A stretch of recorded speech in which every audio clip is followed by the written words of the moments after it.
अस्सलामुअलैकुम। आज की मेरी रेसिपी उन लोगों के लिए स्पेशल है जिनको वक्त की कमी है या वर्किंग वूमेन है और डेली ऐसे चटपटे खाने को दिल तो करता है लेकिन बनाना थोड़ा सा मुश्किल लगता है। आपने ये फ्रोज़न कोफ्तों से आज मैं आपको ये रेसिपी बनाना सिखाऊंगी बहुत ही आसानी के साथ। ये मैंने ख़ुद घर में तैयार किए हैं। आप चाहें तो बाज़ार से बने बनाए कोफ्ते जो फ्रोज़न मिलते हैं आप वो भी यूज़ कर सकते हैं और इसकी रेसिपी ऑलरेडी मेरे चैनल पर मौजूद है कोफ्तों की। तो चलिए फिर स्टार्ट करते हैं। बिस्मिल्लाहिर्रहमानिर्रहीम। मैंने तकरीबन 1 दर्जन अंडे बहुत हार्ड बॉईल कर लिए हैं। नाइफ़ की मदद से आपने इस तरह से इस पर कट लगा लेने हैं जो इजीली आपने इस तरह दोनों तरफ आपने इसके कट लगाने हैं। उसका बेनिफिट मैं आपको बाद में बताऊंगी। थोड़ा सा आपने तकरीबन 1 कप के बराबर ऑयल में थोड़ी सी हल्दी डाली है और साथ ही हमने ये अंडे इसमें फ्राई होने के लिए डाल दिए हैं। इससे क्या होगा, अंडों का कलर भी बहुत खूबसूरत सा हो जाएगा। कुछ हल्दी की वजह से एक येलो सा कलर आ जाएगा और गोल्डन हो जाएगा और इसका फ्लेवर भी बहुत यमी हो जाएगा। तकरीबन 5 मिनट फ्राई करने के बाद अब आपने ये अंडे निकाल लेने हैं। ये देखें माशाल्लाह कितना खूबसूरत सा कलर आ चुका है। अब वही ऑयल में आपने 2 दरमियाने साइज़ की प्याज बिल्कुल बारीक स्लाइस कर लेने हैं और वो आपने इसमें शामिल कर देनी है। शामिल करने के बाद आपने इसको गोल्डन ब्राउन करना है इस तरह से, यानी कि बिल्कुल गोल्डन होनी चाहिए। आपने लाइट गोल्डन नहीं करना बल्कि सही से इसको कलर देना है क्योंकि ग्रेवी इसी से ही बनती है। जितना प्यारा प्याज का कलर होगा ग्रेवी इंशाल्लाह उतनी ही अच्छी होगी। 3 से 4 हरी मिर्च और 2 बड़े साइज़ के टमाटर लिए हैं और ये प्याज इसके साथ शामिल करेंगे। अब आपने इन तीनों चीज़ों को ब्लेंडर में डाल लेना है। ब्लेंडर में डालने के बाद आपने इसको क्या करना है, इसमें हम शामिल करेंगे थोड़ा सा पानी और पानी ऐड करने के साथ ही हम इसको ब्लेंड कर लेंगे, मिक्स कर लेंगे बहुत अच्छे तरीके से। ये देखिए पेस्ट तैयार हो चुका है। अब आपने ऑयल में 1 टेबलस्पून आपने सफ़ेद ज़ीरा डालना है। जी सफ़ेद ज़ीरा।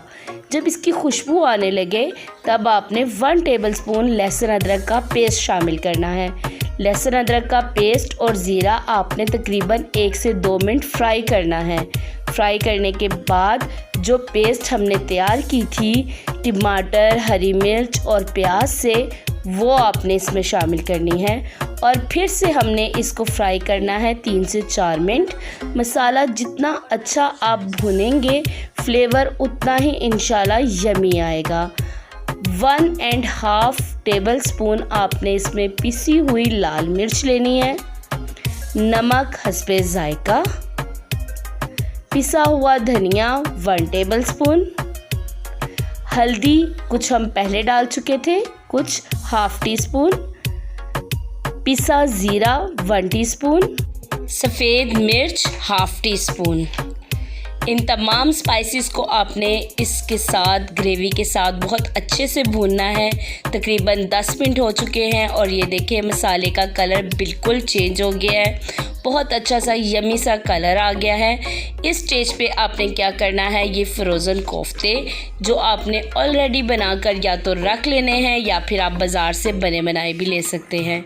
इस तरह से मसाले में हम डालेंगे थोड़ा सा तकरीबन आधा कप के बराबर पानी। मसाले में आपने पानी ऐड करना है और इसको थोड़ा सा मिक्स कर लेना है।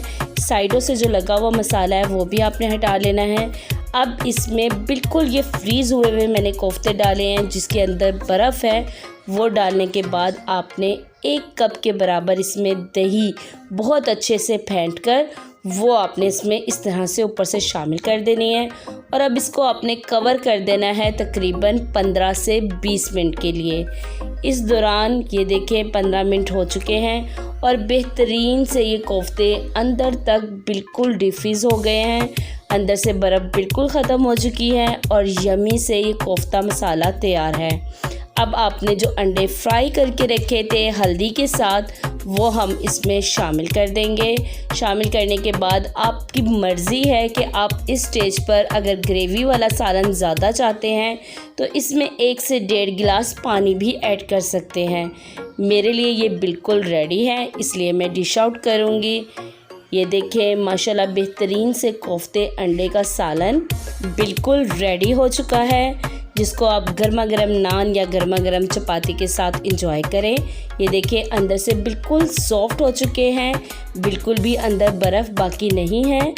आपने इस तरह से ज़रूर ट्राई करना है और मुझे फ़ीडबैक में भी लाजमी बताइएगा।